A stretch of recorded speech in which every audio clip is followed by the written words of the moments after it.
जी ते अनम दसो मैं तुसा दी की मदद कर आखती हाँ। मगर क्लिफ्टन दे नेड़े 2 बैड दा अपार्टमेंट दा पोर्शन जित्थै किराए ते चाहिदा।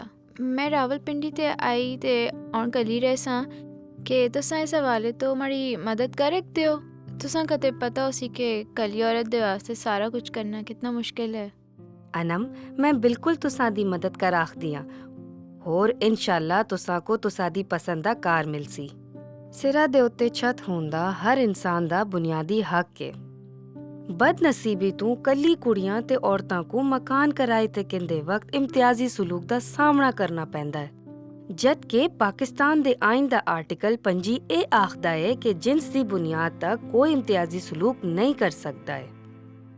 यानी किसी औरतां दे उस दे औरत होने दी वजह तो अलग बर्ताव गैर कानूनी है। लेकिन लगदा है कि ਇਹ पिदरशाही दा राज होर ਇਹ फरसूदा रिवायत तोड़ विच हाले होर वक्त लगसी। खैर असी आप दा काम जिम्मेदारी नाल करसां, तुसां को किराएदारां दे हुकूक तो भी आगाह कर किनसां। बहुत शुक्रिया तुसदा। वैसे बहैसियत किराएदार मका केड़े दस्तावेज़ जमा कराने पैसन? सारियां तो जरूरी है नंबर 1 तुसां दा शनाख्ती कार्ड होर इसते दर्ज पते दे यूटिलिटी बिल्स जियां बिजली, पानी होर गैस दा बिल, जिस तो बैकग्राउंड चेक विच आसानी होसी। नंबर 2 कदी कदी ते पुलिस कोलों भी जमानत किन्नी पैंदी है, पता लगे अखी के किराएदार दा कोई क्रिमिनल रिकॉर्ड वगैरह ते नहीं। नंबर 3 तुसां दे जराए आमदन दा सबूत, मिसाल दे तौर दे एम्प्लॉयमेंट लेटर वगैरह। यूटिलिटी बिल्स तो मका घरों मंगालने पैसन? जी ओ मंगवा के नो या ऑनलाइन होर ऑनलाइन बिल्स या स्कैन कॉपी भी इस्तेमाल हो सकती है जेड़ी असी तुसां दे फाइल विच जमा कर किनसा। उसके अलावा कुछ गारंटियर्स भी चाहे होसन, यानी तुसां दी जमानत देने वाला अफराद कम तो कम 2 अफराद दी जमानत चाहिए होसी। कि मैं अपने दफ्तर बिचों कसी का अपना जामिन या गारंटर बनाए दियां? जी बिल्कुल, कोई भी एजा बंदा जेड़ा कराची दा रिहायशी होवे तुसां दी जमानत दे आखदा है। इस जुगे उन्हां दे शनाख्ती कार्ड दी कॉपी होर एक लीगल स्टैंप पेपर ते उन्हां दे जमानती दस्तखत चाहिए होसन। ए कानून लाजमी नहीं, लेकिन तुसां वास्ते ए फायदेमंद साबित होसी। तुसी डॉक्यूमेंट एक जगह करके नो तदों तक मैं तुसां वास्ते अपार्टमेंट दे कुछ ऑप्शन कढ किंदियां। मालिक मकान मारे औरत होने दी वजह ते मारे कोई एक्स्ट्रा सिक्योरिटी डिपॉजिट ते नहीं कैंसन? बिल्कुल ना। सिंध रेंटेड प्रेमिसेस ऑर्डिनेंस 1979 दी शिक नंबर 7 के मुताबिक होंदा पार्टियां दी रजामंदी तो इस रकम दा तयन कीता जुलसी। होर इस रकम दा फिर रेंट दे जुमरे बिच होंदा जरूरी है। जायज किराया तुसा दा रेंट कंट्रोल ही डिसाइड करसी। ए एक एजा बंदा होंदा है जेड़ा मालिक मकान होर किराएदार दे बिच मुआहदे दा गवाह भी होंदा है। होर इस गल को यकीनी भी बनांदा है कि किसी नाल कोई ना इंसाफी भी ना होवे। दुआ जिया मैं पहले दसिया है आर्टिकल 25 दे तहत तुसां दे नाल औरत होंदे दी वजह ते इम्तियाजी सलूक नहीं कीता जुल सकता। लेकिन अगर एक औरत होने दी वजह ते मारे ते पाबंदियां लाई गई फिर? ते ए बिल्कुल गैर कानूनी होसी। तुसा को आजादी होसी तुसा किस वक्त आंदी हो या जुलदी हो। तुसा को कोई भी नहीं रोक आखदा कि तुसा दे किराए दा कार मुआहदे विच दित्ते दी मुद्दत वास्ते तुसा दा कार मन्निया जुलसी। होर न कोई इस गल दी रोकथाम कर सकदा है कि तुसा दे कार कौन आन जुलदा है। हमेशा मुआहदे को गौर नाल पढ़ो कि ता उस बिच कोई एज गल ते नहीं लिखी दी। एक जरूरी गल और, हमेशा किराया देना ता मालिक के मकान कोलो रसीद मंग केंदे कहनो कि तुसां कोल हमेश सबूत होना चाहिए कि किराया हर बारी वक्त जमा कीता गया है। ਇਹ ਸਿੰਧ ਰੈਂਟਡ ਪ੍ਰੈਮਿਸਿਸ ਆਰਡੀਨੈਂਸ 1979 ਦੀ ਸ਼ਿਕ ਨੰਬਰ 10 ਵਿੱਚ भी मौजूद है। बस मालिक मकान और एकदम किराया ने बता छोड़ा। हमारी सैलरी ते अइयां भी इतनी जल्दी ने बढ़नी। तुसी मुआहदे को गौर नाल पढ़ के नो उस बिच ए गल्लां साफ लिखदियां होसन कि तुसां दे मुआहदे दी मुद्दत की है होर उस मुद्दत तक किराया नहीं पा आखदा। अगर तुसां दी मुद्दत खत्म होने दे बाद अपना मुआहदा रीन्यू करवाना है ते मालिक मकान तुसां दा किराया सिंध रेंटेड प्रेमिसेस ऑर्डिनेंस 1979 दी शिक नंबर 9 दे मुताबिक 10% तो ज्यादा बड़ा भी नहीं आखदा है। होर ओ तुसां को बिला वजह मुआहदा खत्म होने तो पहले कार काली करन दा नहीं आखदा है। अल्लाह ने करा कदे अइयां होगा ते फिर कानून कियां किराएदार दी मदद करसी? ਕਿਰਾਏਦਾਰ ਕੋਲੋਂ ਕੀ ਜਾਣ ਵਾਲੇ ਮੁਹਾਇਦੇ ਸਿੰਧ ਰੈਂਟਡ ਪ੍ਰੈਮਿਸਿਸ ਆਰਡੀਨੈਂਸ 1979 ਦੇ ਮੁਤਾਬਿਕ ਹੁੰਦੇ ਆ। ਸ਼ਿਕ ਨੰਬਰ 13 ਔਰ 15.2 ਦੇ ਤਹਿਤ ਮਾਲਿਕ ਮਕਾਨ ਤੁਕੇ ਸਿਰਫ 3 ਸੂਰਤਾਂ ਵਿੱਚ ਕਾਰ ਖਾਲੀ ਕਰਵਾ ਸਕਦਾ ਹੈ। ਨੰਬਰ 1, ਅਗਰ ਕਿਰਾਏ ਤੇ ਦਿੱਤੀ ਦੀ ਜਗ੍ਹਾ ਉਸਨੂੰ ਆਪਣੀ ਜ਼ਾਤੀ ਇਸਤੇਮਾਲ ਜੋਗੀ ਚਾਹੀਦੀ ਹੋਵੇ। ਨੰਬਰ 2, ਤੁਸੀਂ ਆਪਣਾ ਕਿਰਾਇਆ ਨਾ ਅਦਾ ਕਰਦੇ ਹੋਏ ਹੋ। ਨੰਬਰ 3, ਮਾਲਿਕ ਕੇ ਮਕਾਨ ਇਸ ਜਗ੍ਹਾ ਕੋ ਵੇਚਣ ਚਾਹੁੰਦਾ ਹੋਵੇ। ਤੀਸਰੀ ਸੂਰਤ ਵਿੱਚ ਤੁਸਾਂ ਇਹ ਬੇਹੱਕ ਮਿਲਦਾ ਹੈ ਕਿ ਤੁਸੀਂ ਇਹ ਪ੍ਰਾਪਰਟੀ ਕੋ ਖਰੀਦ ਸਕੋ ਅਗਰ ਤੁਸੀਂ ਚਾਹੁੰਦੇ ਹੋ। लेकिन अगर वो कार में नहीं खरीदेगी तो फिर ਉਸ ਸੂਰਤ ਵਿੱਚ ਬਲਕਿ ਹਰ ਸੂਰਤ ਵਿੱਚ ਮਾਲਿਕ ਮਕਾਨ ਤੇ ਲਾਜ਼ਮੀ ਹੈ ਕਿ ਉਹ ਤੁਸਾਂ ਕੋ ਨੋਟਿਸ ਪੀਰੀਅਡ ਦੀ ਮੁਹਲਤ ਦੇਵੇ। ਇਸ ਦੌਰਾਨ ਕਿਰਾਏਦਾਰ ਕੋ ਪਰੇਸ਼ਾਨ ਨਹੀਂ ਕਰ ਸਕਦੇ। तुरी सहूलियात को मसलन बिजली, गैस और पानी बंद नहीं कीता जुल सकता। इस कानून दी शिक नंबर 11 दे खिलाफ वर्जी हो सी, जिस दे तहत तू कंट्रोलर कोल जुल के आप दी शिकायत दाखिल करा अगदी है। होर कंट्रोलर तहकीक दे बाद ना सिर्फ उन्हां सहूलतों को बहाल कर सी बल्कि ए जना करन दी सूरत विच मालिक मकान ते जुर्माना भी आयद हो सकता है। तुम्हारे को ले वक्त हो सी ना कि मैं नवी जगह तलाश करेगा। ਬਿਲਕੁਲ ਅਨਮ, ਤੁਸੀਂ ਆਪਣੇ ਨੋਟਿਸ ਦੀ ਮੁੱਦਤ ਦੇ ਦੌਰਾਨ ਨਵੀਂ ਜਗ੍ਹਾ ਤਲਾਸ਼ ਕਰ ਸਕਦੇ ਹੋ।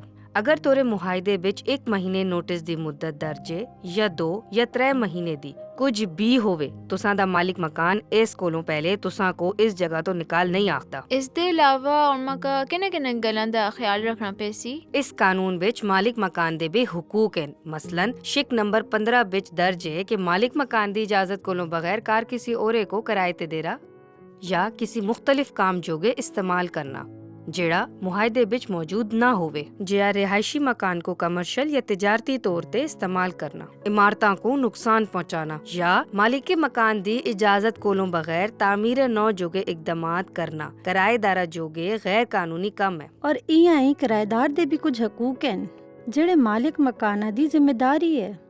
मसलन शिक नंबर 12 दे तहत मुरम्मत दी जरूरी कम करालना, पानी बिजली वगैरह दी सप्लाई यकीनी बनवालना। अगर तुसी ये कम खुद करवाल कहंदे ते मालिक मकान उस मुरम्मत दी रकम तुसां दे किराए बिचों कट के किराया कहंसी। ऐसी शिक बिच शामिल और एक गल ए भी है कि इन्हां शराइतो जवाबित ते अमल करवाना जोगे मकामी थाने बिच अनम और उन्हां दी रेंटेड प्रॉपर्टी दी मालूमात दर्ज होना जरूरी है, जिस विच तुसां दी और तुसां दे मालिक मकान दे शनाख्ती कार्ड दी कॉपी शामिल होवे ताकि किसी ऊंच नीच सूरत विच तुसी कानून दी मदद किन सको। अला सही था जिस वेले कॉन्ट्रैक्ट हो जुल सी मैं ओ मुआहदा अपने मालिक मकान दी आईडी कार्ड समेत मुकामी थाने च जमा कराल छोड़नी।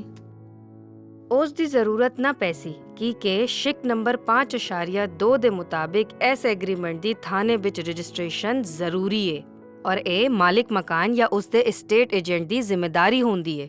हाँ, होर एक गल मुहायदे दी गल निगोशिएबल यानी काबिले तरमीम होंदी है, जेड़ी तुरी दस्तखत करां कोलों पहले मालिक मकान कोलों मुज़ाकरात करके तय कर सकदे हो।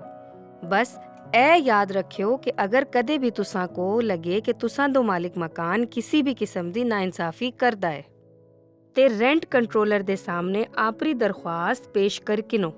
तुसां दा रेंट कंट्रोलर शिक नंबर 4 दे मुताबिक या ते माजी बिच सिविल जज दी जिम्मेदारी निभाई होसी या हाल बिच अदा कर रहा होसी, लिहाजा उसको इस मसले को हल करन दा कानूनी इख्तियार होसी। उस दी जिम्मेदारी है कि ओ किसी नाल कोई हक तलफी ना होना देवे, चाहे ओ किराएदार होवे या मालिक मकान। शिक नंबर 8 दे तहत एक कंट्रोलर ही इस गल को यकीनी बनांदा है कि किराया कानून मुनासिब रकम दा होवे। माड़ा मशवरा है कि मुआहदा होना नाल ही तुसी इस गल को यकीनी बनवाल कहनो कि सारी जरूरी दस्तावेजात तुसां दे मालिक मकान दी तरफों थाने विच जमा हो जुले और तुसां कोल इस दी रसीद भी मौजूद होवे जिहड़ी पुलिस स्टेशन कोलों मिलसी। ए रसीद आपा कोल संभाल के रखनी है। अला समझ गई। और सालाना इन्ना को ये भी दस कहन कि अगर कोई मालिक मकान कोई झूठी एप्लीकेशन सबमिट करवाल कहना किराएदार को कारा बिचों कढ़ ना दे वास्ते ते फेर के करना चाहिए। उस सूरता विच रेंट कंट्रोलर नाल गल करना जरूरी है। सिंध रेंटेड प्रेमिसेस ऑर्डिनेंस 1979 दी शिक नंबर 17 दे मुताबिक रेंट कंट्रोलर इस गल ते तस्दीक कर सी कि एप्लीकेशन सच्ची है या झूठी है, और अगर दरख्वास्त झूठी निकली तो रेंट कंट्रोलर मालिक मकान को जुर्माना भी कर सकता है। समझ गई। अच्छा, एक और सवाल, ਅਗਰ ਕਿਸੇ ਮਸਲੇ ਦੀ ਸੂਰਤ ਤੇ ਰੈਂਟ ਕੰਟਰੋਲਰ ਦਾ ਫੈਸਲਾ ਗਲਤ ਹੋਗਾ ਤੇ ਫਿਰ ਇਸ ਸੂਰਤਾਂ ਵਿੱਚ ਤੁਸੀਂ ਸ਼ਿਕ ਨੰਬਰ 21 ਦੇ ਤਹਿਤ ਰੈਂਟ ਕੰਟਰੋਲਰ ਦੇ ਫੈਸਲੇ ਦੇ 30 ਦਿਹਾੜਾਂ ਦੇ ਅੰਦਰ ਡਿਸਟ੍ਰਿਕਟ ਕੰਟਰੋਲਰ ਦੇ ਕੋਲ ਕੰਪਲੇਂਟ ਜਮ੍ਹਾਂ ਕਰਵਾ ਸਕਦੀ ਹੈ। ਇਹੀ ਹੱਕ ਤੁਸਾਂ ਦੇ ਮਾਲਿਕ ਮਕਾਨ को भी हासिल है। और कोई सवाल? ना, फिलहाल इतनी सवाल थे। बाकी मैं सिंध रेंटेड प्रेमिसेस ऑर्डिनेंस एक दफ़ा गौर न ले पर कैंसा सच पुछो तो मां का सारी मालूमात को बाद काफ़ी इत्मीनान महसूस होंदा लगेदा। ए जी कमां दी गल्लां ते सारी औरतां को पता होनी चाहिए। सही आखिया है तुसा। आपरे हुकूक जान के ही असा उन्हां दा तहफ़ुज़ कर आखदे आ। चलो चाय पींदे आ, फिर कुछ प्रॉपर्टीज देखने जुलदे आ। और एक कम होर करो, Sindh legal advisory call centre दा नंबर भी नोट करके 0800-70-806।